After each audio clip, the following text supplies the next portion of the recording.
Күчтүү инспектор Омарбек. Қалайсыздар? Бізде қазір қару операциясы жүріп жатыр. Осы бойынша сіз қару иесі болып табыласыз ғой негізі бізде Абай полиция бөлімінде.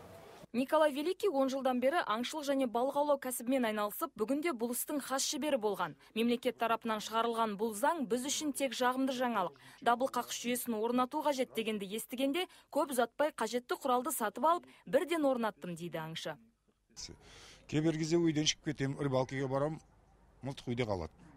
Сол сейп тұр, бірақ сигнализация жоқ еді баяғыда. Қазір осындай заң жақсы болды. Сол сигнализация келді. Благодаря участковый инспектор, благодаря мынандай сигнализация, мен уже спокойн болып, басқа жерге барып, келіп, бәрі орында тұр. Заңға сәйкес оқ ату қаруы бар азаматтар оны сақтайтын орынға дабыл қаққыш жүйесін міндетті түрде орнатуы қажет.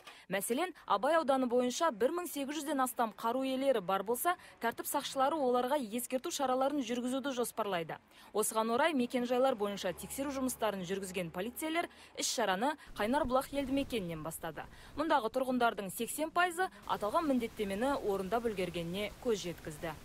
Каждый владелец оружия Егерде қарудың егесі сейфіне дабыл қаққыш орнатпаған жағдайда, 1 желтоқсаннан кейін 1 айлық есептік көрсеткіштен 5 айлық көрсеткішке дейін әкімшілік жауапкершілікке тартылатын болады. Азаматтық және қызметтік қару айналымын қатаңдату мақсатында жүргізілген бұл игі шара түрлі қылмыстардың алдын алары белгілі. Сондықтан да мамандар күзет дабылын орнатпаған азаматтардың әлі де мүмкіндігі бар екенін ескертеді. Гүлбану Айдесенова, Қанат Ноғайбаев, Сұлтан Бақытжанұлы, ТВК телеарнасының жаңалықтар қызметі.